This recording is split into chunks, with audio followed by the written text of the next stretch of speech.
The Economic Development and Small Business Subcommittee on Housing will come to order. Will the clerk please take attendance? Chair Coleman. Here. Representatives Diefendorf. Here. Stone. Here. Scott. Here. Andrews. Here. Grant. Turnaglu. Here. Aragona. Here. Zorn. Here. Fink. Here. DeBoyer. Here. Mr. Chair, you have a quorum. Thank you. Vice Chair Diefendorf moves to adopt the minutes from the meeting on March 23rd. The meeting minutes from March 23rd are adopted. Next, we'll take up testimony on Senate Bills 129, 130, 131, and 132, sponsored by Senator Singh, Senator McDonald-Rivet, Senator Kavanaugh, and Senator Schenck, respectively. Senator Singh, whenever you're ready, thanks for being here today. I'll do that now. And we're going to have Amy Hovey also come up and testify. Thank you for being here, Amy. Thank you very much, Mr. Chair and members of the committee, for allowing us to testify on the set of the bills. I'm here on behalf of my colleagues, McDonald-Rivet, Senator Sue Schenck, and Senator Kavanaugh. We are excited about the set of bills that are in front of you.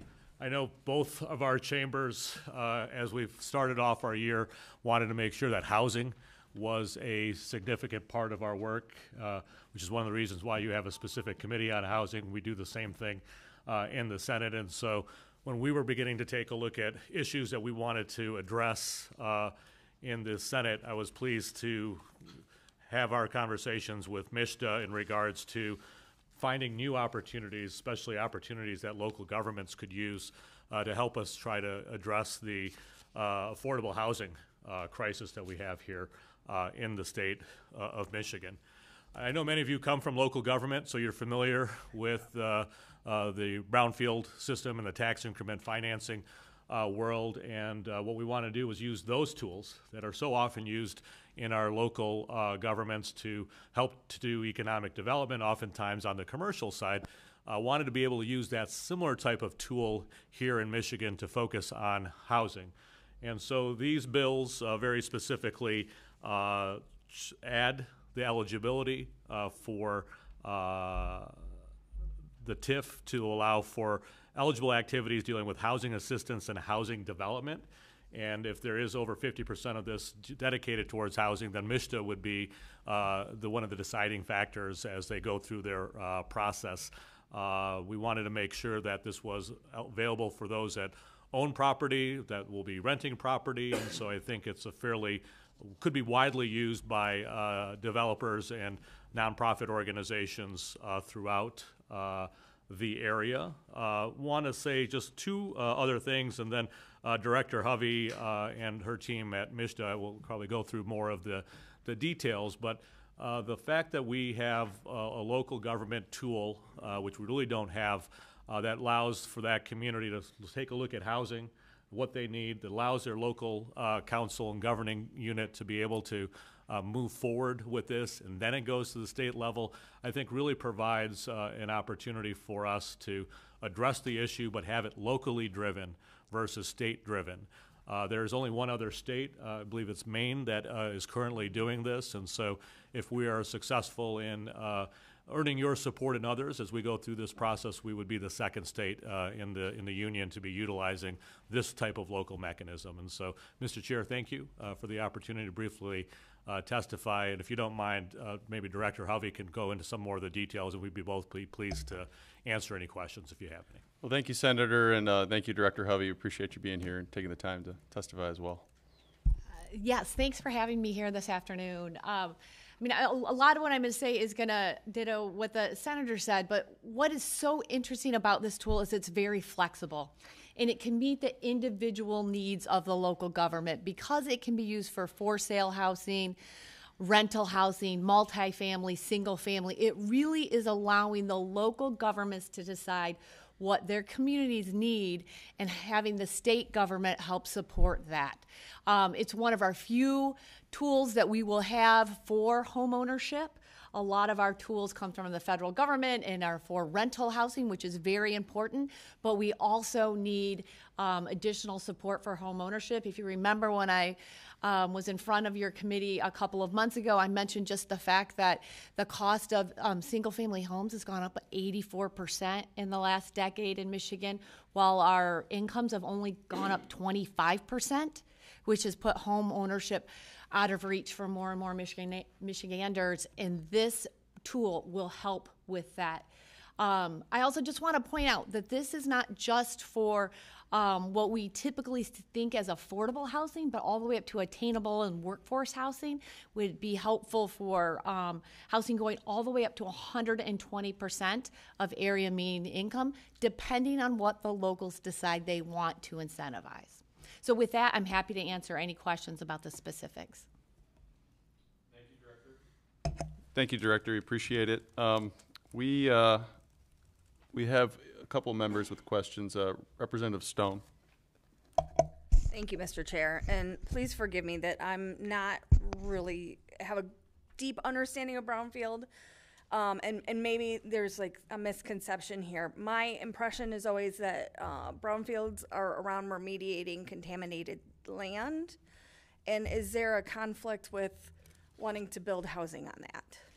And maybe I'm misunderstanding. No, we are taking a tool that was created to deal with remediated property and blight and expanding its use for housing. It does not mean that housing will have to be done on dirty sites. In fact, if you read the legislation, and we were very careful to add in the fact that it can be done on greenfields to really meet, again, where the local governments want to develop housing. We've had some economic developers come and say, hey, we'd like to use our old big box stores that are now vacant in our neighborhoods and in our suburbs and redevelop those into housing. The brownfield tool does not currently allow for that, but if you allow for this amendment, it will allow for that. Minority Vice Chair Aragona. Thank you, Mr. Chair, and thank you both for being here. You started actually going into my question. Has there been developers who have come forward and said, you know, I'd like to build on a lot like this, but they're having an issue for some reason? Has there been developers, or are there developers currently that are looking to build residential properties on brownfields? All of the above. So there are existing developers who want to build on traditional brownfield sites, but there are also developers that would like this amended tool to use for infill housing in existing neighborhoods, as well as some greenfield sites. And I think we actually have a developer here today that signed up to testify who can go into that in a little bit more detail. Okay. And then I was looking through the bills, and it seems like there's also programs for MISTA housing, if I'm not mistaken, where it can only be 120% of median income for the area. Are these residential developments only for those types of programs, or if there is a residential developer who has a project and they'd like to come in and just get the credit as well as the use of the revolving fund from a brownfield, can they use that as well, or is it only for these MISTA programs? Yeah, so they can use it as a standalone program. They could choose to just go to the local government and just get the local government capture, or they could choose to come through the state and ask for state capture as well. While if it's over 50% housing, it will come to MISTA for approval, but they do not have to combine it with any of MISTA's other programs. It can be a standalone tool that is used. The restriction of 120% and below area median income will be enforced regardless. Because at the state, we try to just incentivize housing that the capital market isn't taking care of on its own, which we are looking at the 120% at this point. Gotcha. But you said 50% needs to be through that program. I'm sorry. What was the 50% figure that you stated? Did I mishear you? Oh, I'm sorry. Thanks, Sam. If 50% of the project is housing, like if they're using 50% of the whole deal as housing, it's not mixed use, Yeah. it would come to MISTA for approval for the state capture, but it does not have to be combined with one of our typical programs at MISTA. Got it. Okay. All right. Thank you. Representative Fink. Thanks, Mr. Chair. I wanted to follow up on Rep. Stone's question.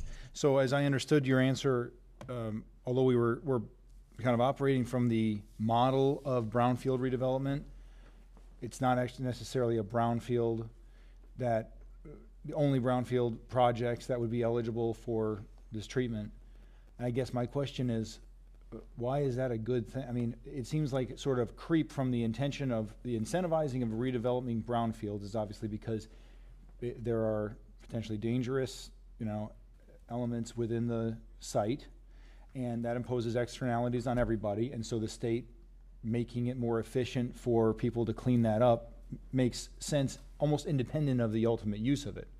But if we're getting outside of those brownfields and using land, doing this for land that could be used for anything already, that seems like mission creep to me from the brownfield concept. So can you help me understand where you're coming from on that? I think that's a great question, and it's come up a lot because it is a little bit of mission creep. I think because of the crisis that we're suffering within the state right now for housing, the lack of programs that exist both federally and on a statewide manner to help address that problem, we're trying to be very creative with an existing tool and expanding its use. So you are not wrong. Let me be completely honest. You are not wrong. That is the case.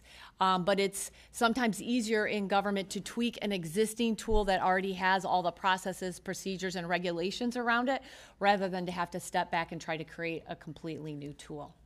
And Representative, if you don't mind me adding, we've heard from local government after local government that they have a shopping mall that they don't know what to do with because they're losing vacancy there, or there's a big box store that's been sitting there for 12, 16 months, don't know how to redevelop that piece there. Or you have neighborhoods where you have, unfortunately, 20 lots where the houses have been raised and there's only 5 other homes there. But we can now use this tool to fill in all those other homes on a block, or we can redevelop the Meijer that's no longer there, or the the mall that might be faltering in a community. And so we wanted to meet those needs from what we were hearing from local governments to address the housing issue, but also some of the unique land issues that they're having right now on a regular basis. Representative Zorn. Thank you, Mr. Chairman. My question is that we all know we have a housing problem here in Michigan, but I'm wondering what type of increase in housing and what type of housing will we be seeing with this type of use? It is available for all types of housing, both multifamily, single family, rental, or homeownership. And so we're not sure exactly what will be coming our way, but based on how the tool operates, I would guess that the majority of it will be homeowner, single family development. And if I had to guess on the amount per year, I would say it would be somewhere maybe around 2,000 to 3,000 units a year of housing. Thank you. Representative Andrews. Thank you, Chair. So I actually have a development happening in my district that would be able to take advantage of this, and they've had some just some questions that I wanted to pass along and see if you guys could maybe help me with. So they've got an old golf course that's been shut down for 15 years that is going to turn into mixed use, mostly residential, a little bit of commercial. But what they were kind of curious about is they're planning on having everything from small apartments all the way up to what will be like riverfront housing, which are obviously way above 120%. And they were just curious if you could kind of dig in a little bit on, how a development such as that might work for this, that has a wide variety of housing that is maybe at different places along the curve, and, how this might interact.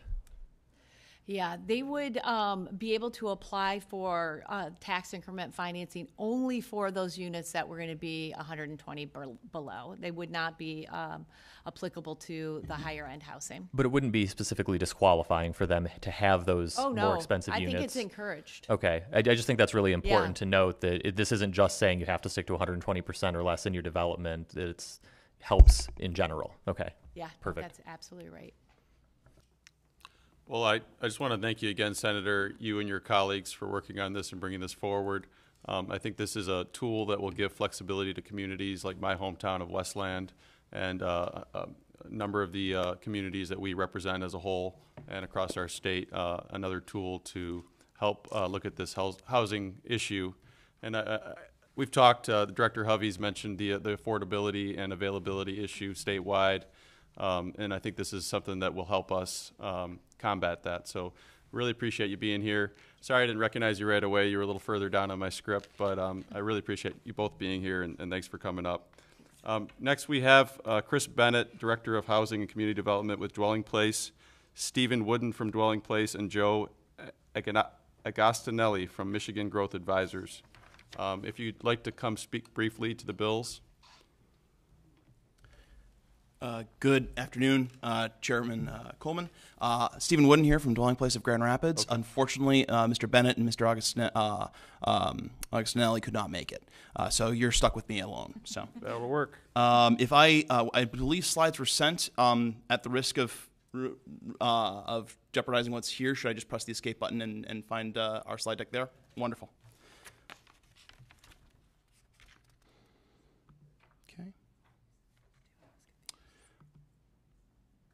Fantastic. So as I mentioned, my name is Stephen Wooden. I'm here on behalf of Dwelling Place of Grand Rapids. We're an affordable housing nonprofit in West Michigan.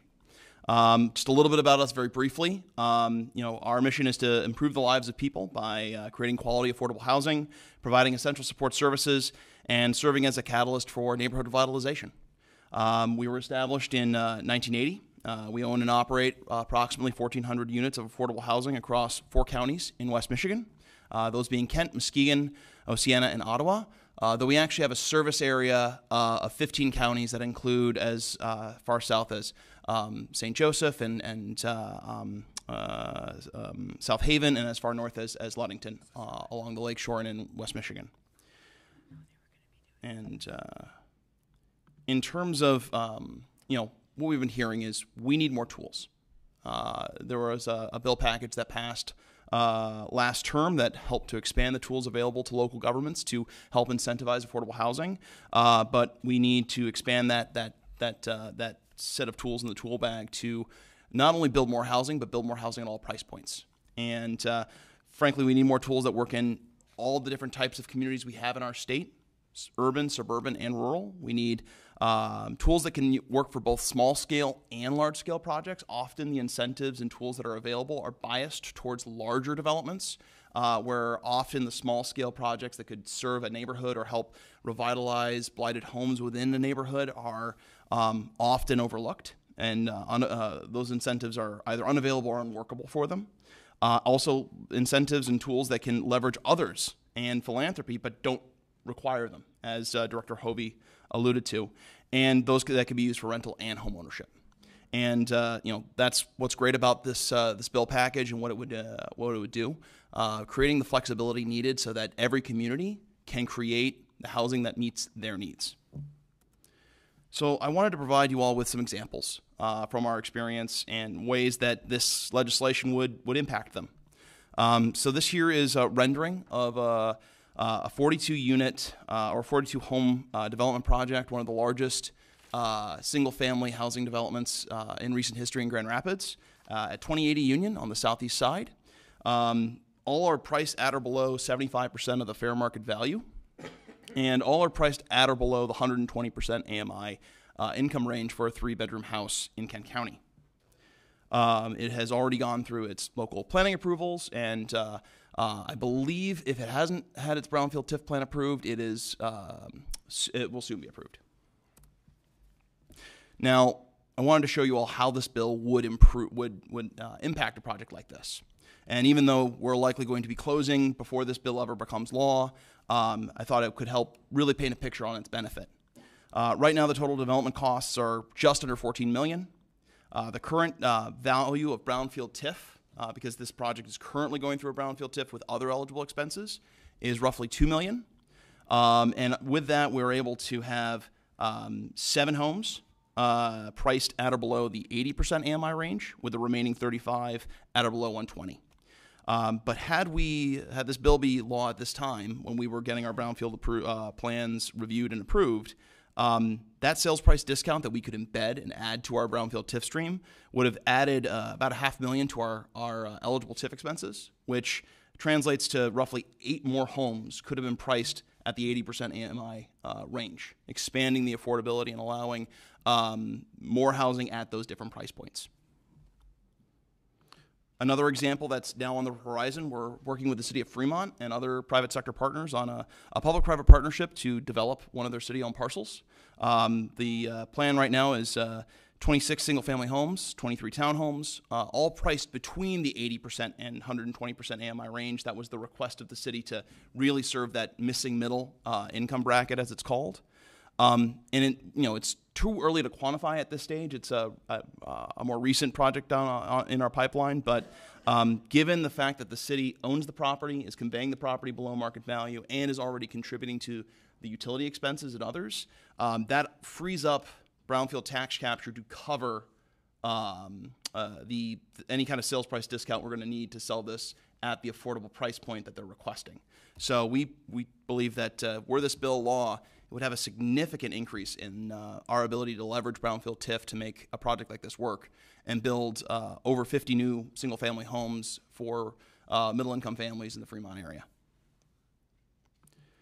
And then, this just very briefly how this bill package would improve other projects or help other projects. As I alluded to, it's scalable. Often the incentives that are available, whether it's the low-income housing tax credit program that is federally funded and state administered, bias larger projects because of economies of scale.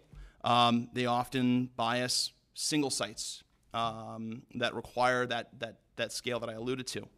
A project like this or an incentive like this could be used with smaller projects. It could be used at scattered sites, multiple sites within a community.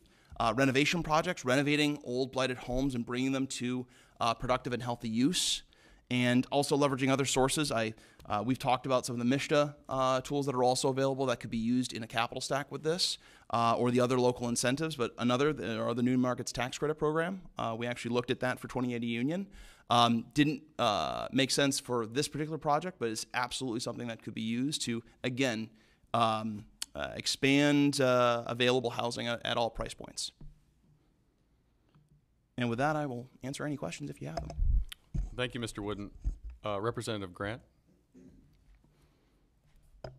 Yes, I don't have a question, but I will say that Union project is less than a 10-minute walk from my home, 10-minute walk from where I grew up in my parents' home.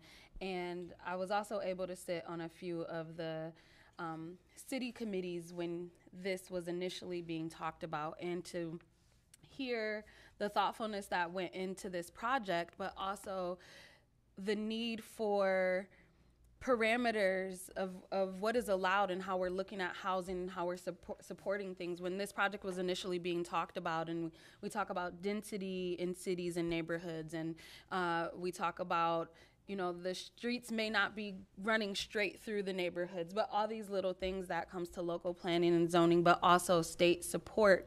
You guys really took on a lot of those things. And so, like, as we're having, I'm saying this to say, as we're having conversations about how to address this big looming issue of housing, that it's going to take people willing to step outside of what we've always done, because if we continue to do that, there won't be enough housing for everyone. So I'm super excited after sitting in many meetings to see this project progressing and seeing a model that could be helpful in communities across the state.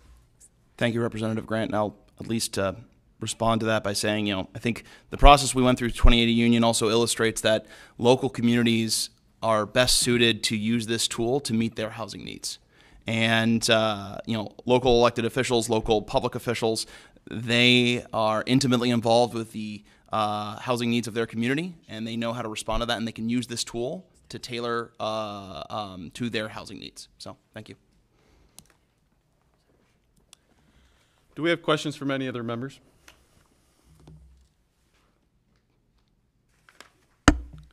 Okay, I'm going to read in some cards. Just give me one moment. Supporting the bill, not wishing to speak, Henry Wolf of Traverse Connect and Northern Michigan Chamber Alliance. Supporting the bill, not wishing to speak, is Jerry Warenma, Western UP Planning and Division. Supporting the bill, not wishing to speak, Brent Fosberg from Fosberg, Inc. Supporting the bill, not wishing to speak, Jen Rigterink from Michigan Municipal League. Supporting the bill, not wishing to speak, Yarrow Brown from Housing North. Supporting the bill, not wishing to speak, Josh Lunger from Grand Rapids Chamber. Supporting the bill, not wishing to speak, Don Cranble, Home Builders Association of Michigan. Supporting the bill, not wishing to speak, Judy Allen, Michigan Townships Association. Supporting the bill, not wishing to speak, Jessica Ackmoody, Community Economic Development Association of Michigan. Supporting the bill, not wishing to speak, Joshua Luca, David Weirgena, and Luca PC. Supporting the bill, not wishing to speak, Cash Cook, Kalkaska DDA.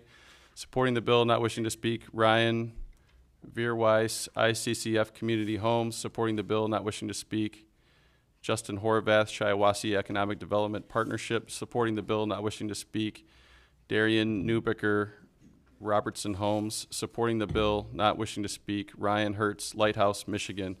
Supporting the bill, not wishing to speak, Karen Farrick, City of Grand Rapids. Supporting the bill, not wishing to speak, Brad Ward, Michigan Realtors. Supporting the bill, not wishing to speak, Tabitha Zimney, Michigan Mortgage Lenders Association. Supporting the bill, not wishing to speak, Jonathan Brownson, Holland Nonprofit.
committee will come to order. We need a motion to refer SB 129 with recommendations to the Economic Development and Small Business Committee. Representative Devendorf moves. Madam Clerk, will you please call the roll? On the motion to refer Senate Bill 129, Chair Coleman, Yes. Representatives Devendorf. Yes. Stone. Pass. Scott. Yes. Andrews. Yes. Grant. Yes. Cerniglu. Yes. Aragona. Pass. Zorn. Yes. Fink. Pass. DeBoyer. Pass. Mr. Chair, you have 6 yeas, no nays, 5 pass. The motion prevails. Senate Bill 129 is referred to the Economic and Developments and Small, the Committee on Economic Development and Small Business. We need a motion to refer Senate Bill 130 with recommendation to the Economic Development and Small Business Committee. Representative Andrews moves.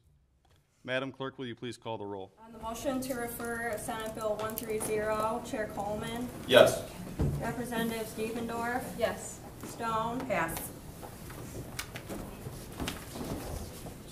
Scott. Yes. Andrews. Yes. Grant. Yes. Cerniglu. Yes. Aragona. Pass. Zorn. Pass. Fink. Pass. DeBoyer. Pass. Mr. Chair, you have 6 yeas, 0 nay, 5 pass. The motion prevails. Senate Bill 130 is referred to the Committee on Economic Development and Small Business. We need a motion to refer Senate Bill 131 with recommendation to the Economic Development and Small Business Committee. Representative Cerniglu moves.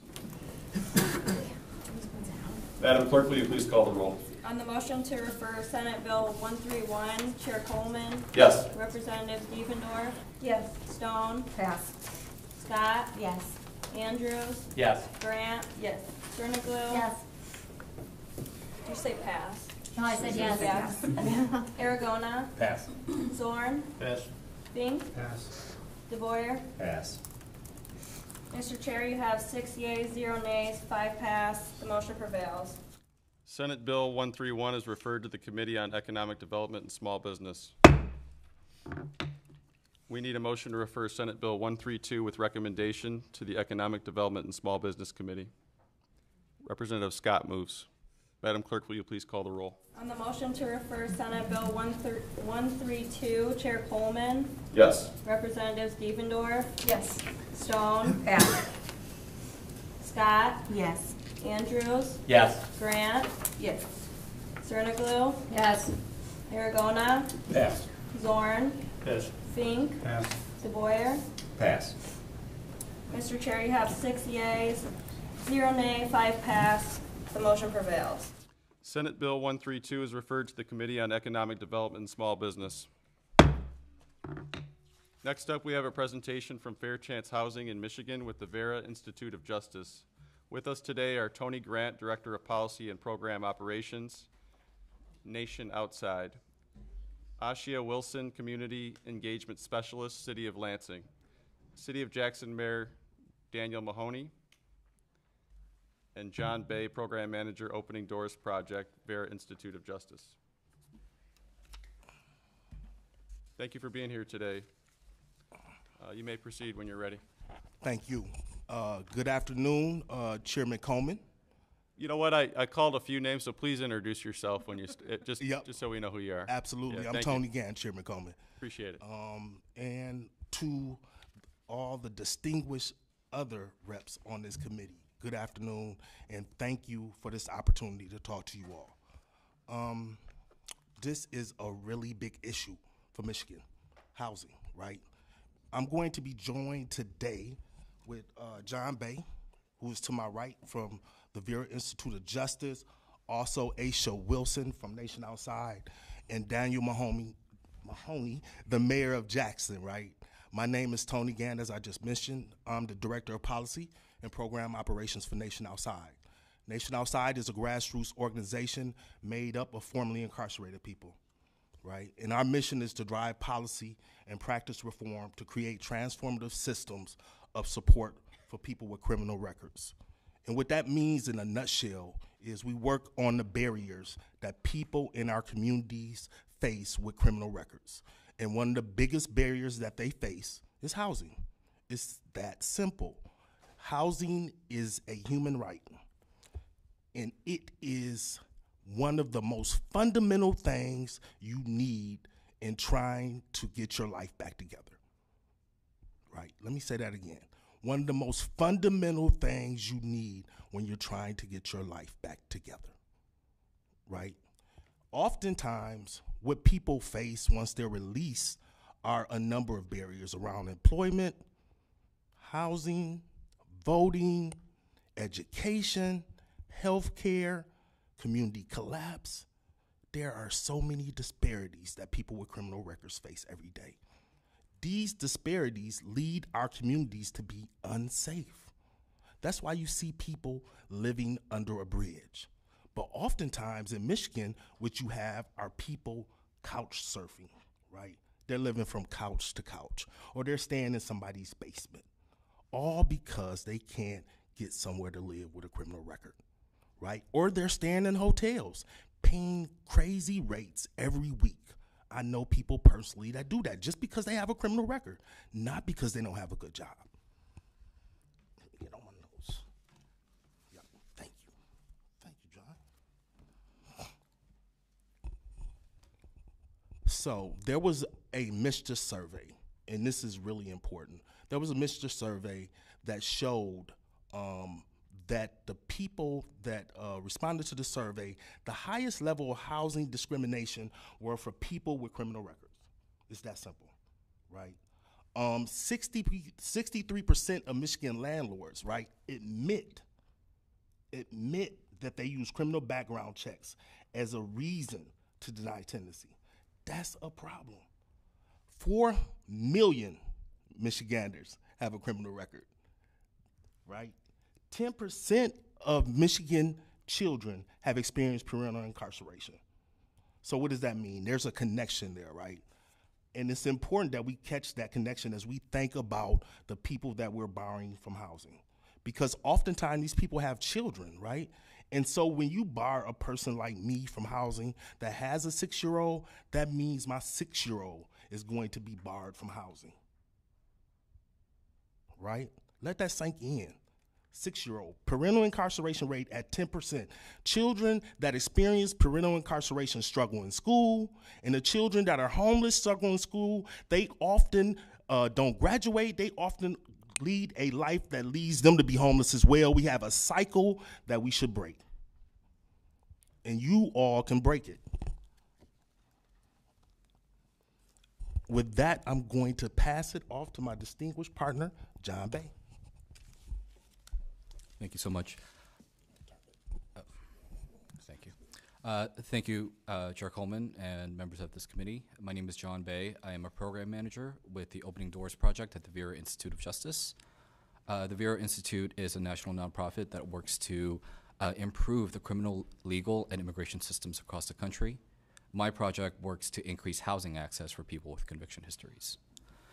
Now, you heard a little bit from Tony about some of the barriers that people face, people with conviction histories face when they are trying to obtain housing.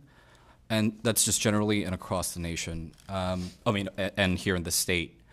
But, you know, people may ask, so how many people are actually really impacted by some of these policies and barriers? And the truth is that number, there is no accurate number, and that's because there's really a range of policies that are out there when it comes to conviction histories and housing. But last year, what we were able to do is we were able to look at Michigan's public housing authority policies. Public housing authorities, they have, many of them have their policies, admission policies available online. So we were able to analyze those policies that were available and the state's criminal justice data and found that 284,000 people, about 3.5% of all adults in the state, are potentially excluded from public housing because of current policies. Now, this is a really conservative estimate because we used, for the policies that we were unable to find, we established some baseline policies.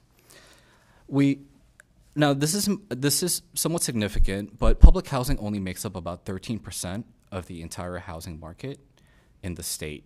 And when you look at the private market, some of the admissions policies may just be, if a person has a criminal background, they are denied from denied from housing. Now, really quickly, I want to go into the nexus of the housing barriers and how this impacts homelessness, housing insecurity, and also public safety. These are national statistics. It's found that formerly incarcerated people are 10 times more likely than the general public to be unhoused, and 203 per 10,000 formerly incarcerated people were found to be homeless. There's a cyclical relationship between homelessness and criminal justice system involvement and incarceration. And people who are unhoused are more likely to interact with police and are 11 times more likely to be arrested than people with stable housing. A fifth of the people experiencing homelessness admitted that they committed serious crimes as means to resolve their housing problems. So in turn, I think if you look at the logic, if you reduce homelessness or you increase housing access, this can reduce law enforcement contact and reduces crime. Studies have found that when people are given safe and affordable housing, they can decrease the probability of committing a crime by 80%. Another study, women were given housing shortly upon release from incarceration, and the odds of recidivism decreased by 83%. I want to close out with this.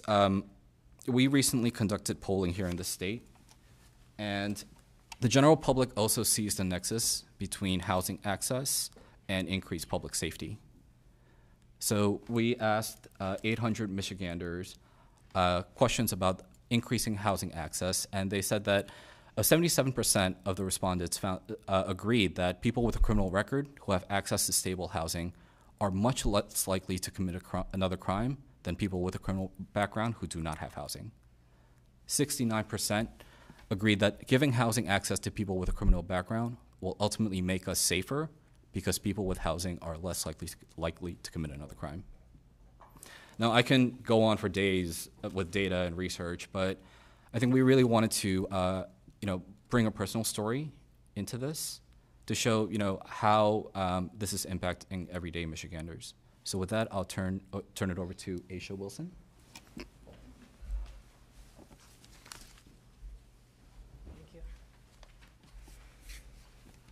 Thank you.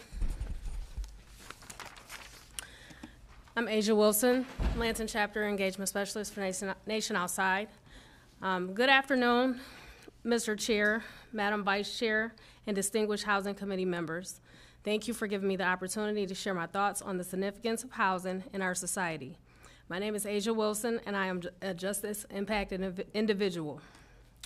When a person does not have access to stable housing, they find it challenging to find purpose and balance in their life. Without a stable home, an individual is forced to navigate a world of uncertainty, which can lead to health issues. As a justice-impacted and homeless individual, I can tell you firsthand how difficult it can be to find a place called home. The last management company that I rented from violated multiple tenant rights, such as entering my home without permission and proper notice, among other things. This violation not only led to a lack of privacy, but also created safety concerns for my son and me. Despite seeking support, I was left with no choice but to vacate the premises. Consequently, I had to relocate to a shelter with my child, which is not an ideal situation. Since then, I have tried to find a place to stay and a place to call home.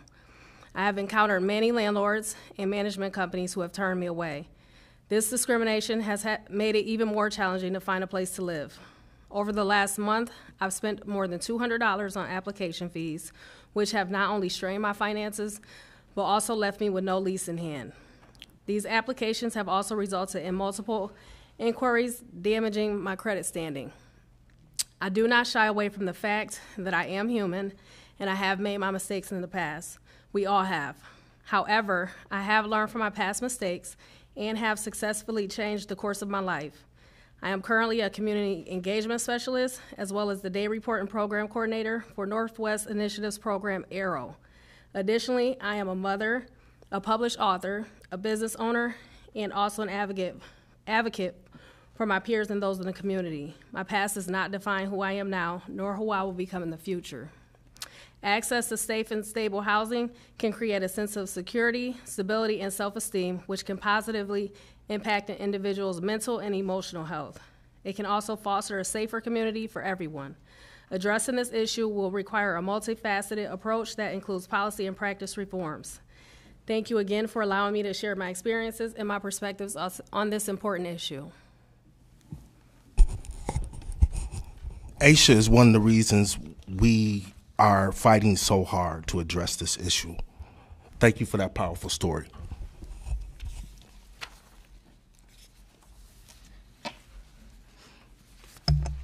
Well, thank you both for your, all three of you for your powerful testimony. We Thank you. appreciate it. And Thank you, was Chairman Mayor- Coleman. Is Mayor, Yes, Mayor Mahoney Mayor is Mahoney? present. Yeah, Yes, was, he was is. he available to come speak? He is. He is coming up now. Well, thank you, Mr. Mayor, for being here. We appreciate it.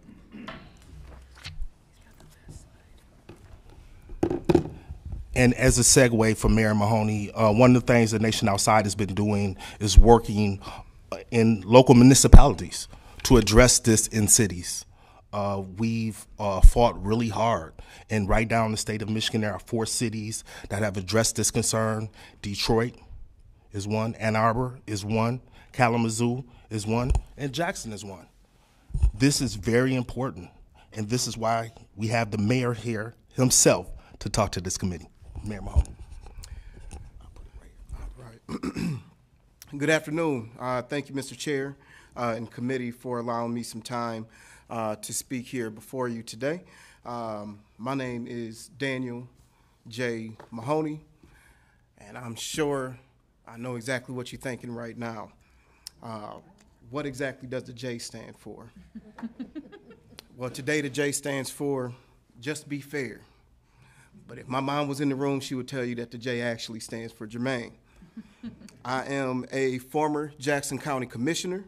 I'm a former president of the Jackson County Branch NAACP, and I am now currently the mayor of the city of Jackson.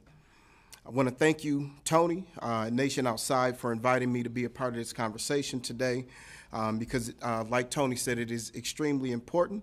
So I'm going to get right to it.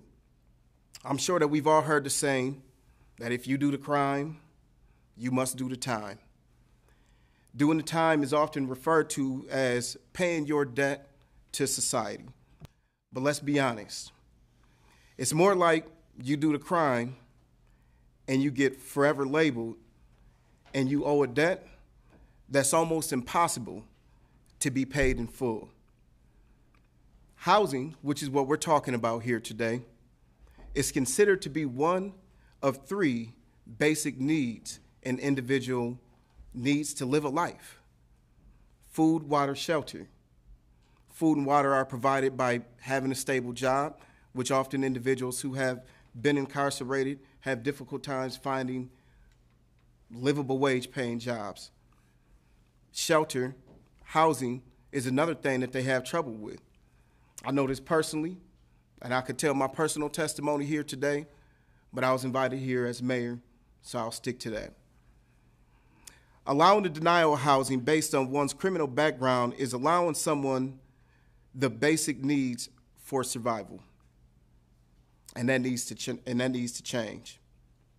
In Jackson, City Council adopted Fair Chance Housing Ordinance in 2021. That's 2 years ago. I'm here to report to you that we've had no negative effects, and I can give you a ton of positive stories that individuals have personally called me and told me how it's impacted their ability to find housing in the city of Jackson. One thing that I would recommend as you guys consider this, because I feel like this is really a no-brainer to pass forward to be able to be moved. One thing that I would ask you to consider is consider how you will also implement processes and enforcement, such as a complaint process for reporting individuals who do not abide by fair chance housing. I came today prepared to share 10 positive benefits for fair chance housing, but for the sake of time, because I've been in your shoes before in long meetings, I'll leave you with 3 that I hope that you will remember, because to me they are among the most important of the 10 that I came prepared to share. 1, fair chance housing reduces homelessness. Policies reduce the likelihood of individuals with criminal records from becoming homeless. 2, it reduces recidivism. Studies have shown that stable housing reduces the likelihood of individuals with criminal records from reoffending. Number 3, it reduces taxpayer burden. Providing stable housing to individuals with criminal records reduces the burden on taxpayers who would otherwise be responsible for the cost of homelessness and incarceration. With that, I will turn it back over to Tony. Thank you. Thank you, Mayor Mahoney. And I'm going to be really brief at this point so I can allow space for questions. I want to kind of outline some of the policy positions on a high level we would love to see in future legislation. 1, we would like to have landlords assess criteria that they normally assess, right, when they're thinking about renting to an applicant, whether the person has a good job, whether the person can afford to rent, whether the person has done anything, not paid rent before, whether the person has a good credit score. The normal criteria is what we think landlords should be looking at. If a person passes that criteria, right, then the landlord can offer what we call some type of conditional lease and then do the background check, right? Once that background check is done, then there'll be specifics that the landlord can look at and possibly deny renting to the person.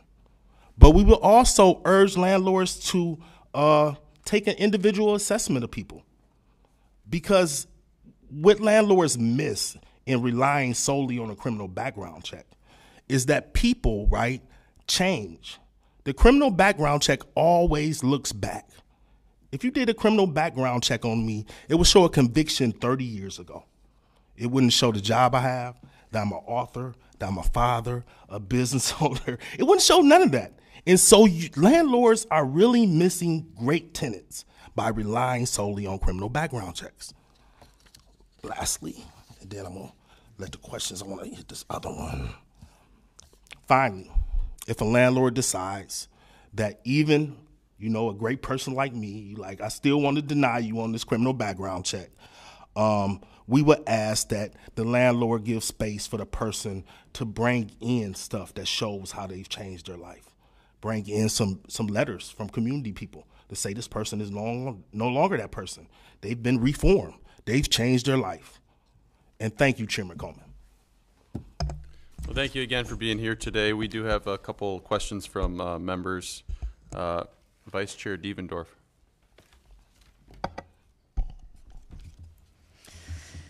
Hello, and thank you for being here, Mr. Gant, and yeah, one of my favorite people. So I do hope that we are all really listening and taking this all in. And thank you, Ms. Wilson and Mayor Mahoney.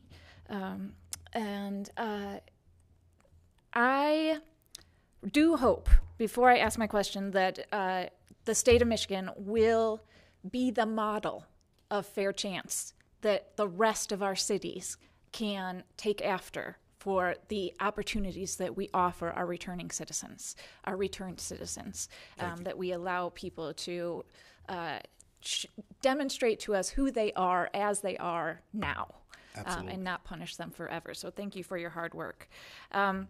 To help us to understand this better, could you describe to me what efforts across the country on this issue look like, and have other states passed similar policies? How has that gone? You want to do it? I can take that, Representative. So as recent as 2021, New Jersey passed fair chance housing law. They have a tiered system where they look at very specific convictions, and there are look-back periods. But even if a criminal conviction is flagged, there is an opportunity for an individualized review process. So that's at the state level. In the city where I live, DC, they just have a straight look back period. And then there are other states that have, their housing finance agencies have passed policies to make affordable housing more inclusive. So Louisiana passed a policy that implements a look back period and individualized review. And, you know, close to Michigan, Indiana, and Ohio have passed policies at the HFA level. Representative Fink. Thanks, Mr. Chair. I guess as just a quick preliminary question, is there language available that you're seeking to have introduced that we can look at, or are we really just having a conceptual conversation right now? There will be language, and I would love to meet with you and kind of talk through that. I would appreciate the opportunity. I mean, I do have a lot more questions than even our very patient and kind chairman here will let me get through today. But I guess here's the most fundamental one is, okay, think of it like this. Would you support giving landlords immunity from any damage caused by a tenant who they might have rejected except for the policies you're asking them to adopt today? Absolutely. Meaning, like, if there was, whatever, say, property crime committed by a person who had a property crime in their background, they were accepted as a tenant anyway. We understand the fear of landlords in that context. Okay. That's helpful to know. And I guess that this is kind of my 30,000 foot view kind of concern here. You know, as an attorney in private practice, I help guys get expungements. But not everybody can be expunged. No, I understand. Right. I understand. In other words, what I'm getting at is like that some of the process you're describing is similar to what you would do in an expungement, right?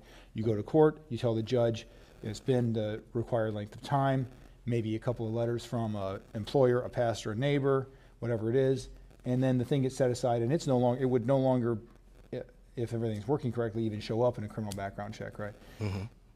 But without that, I guess what I sometimes tell people is a holistic review is what most of us should be doing anyway, but the look back being shortened, just as a for instance, in a sense to me, it sort of undermines the idea that a holistic review is the ideal, because it seems like what we're afraid of there is educating people on being thoughtful about this, and we're instead saying let's just pretend that the world isn't the way that it is. Does that make sense? And so I guess, what's your reaction to that? It's kind of an artificial set of information if we're saying like, well, it's 3 years or whatever, and you're just done looking back. Right. I think there's a lot of data, and it goes to when you talk about expungement, that talks about when people have been crime-free for a certain period of time, the likelihood of reoffending goes down to sometime less than the general public, right? So a look-back period does make sense, right? We just did it with Clean Slate. Not only that, I think when you really think about it, there's really no connection between having a criminal background and whether or not a person is going to be a good tenant. And I think that's where the rubber meets the road, right? The fact that a person made a mistake before has nothing to do with tenancy, unless it has something to do with tenancy, if that makes sense.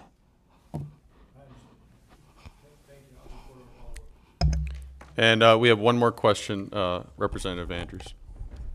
Thank you. I'll be brief. Quick story to preempt this question, so you understand where I'm coming from with it. Number of years ago, 3 or 4 years ago, in my district, we had an old motel being used as a halfway house by an investor in the property who lived out of state, wasn't maintaining the property. Fire broke out on the property, wasn't properly maintaining fire suppression. Number of people died. No accountability for the landlord outside of the fact that his property got condemned and torn down. And so as we're talking about, enforcing some of these standards, one of my worries is that one of the responses from landlords is just going to be raise the rents a little bit, make it so that people who are just getting out of jail don't necessarily have the means, can afford to rent their property. Then people end up in substandard situations like this. And so just as we're starting to look at this language, I'm hoping you guys have considered accountability measures and ways that we're able to hold landlords responsible so that people don't keep ending up in situations like this. And, kids died, right? Absolutely. Yeah. And I appreciate that. Thank you. Okay, well, thank you, everybody, for being here today. I think we had some interesting discussion. I want to thank the members for being flexible with the time. I know we had to kind of move this around due to a change in session time. And thank you, Mr. Mayor. Appreciate you being here. There being no absent members and no more business before the committee will stand adjourned.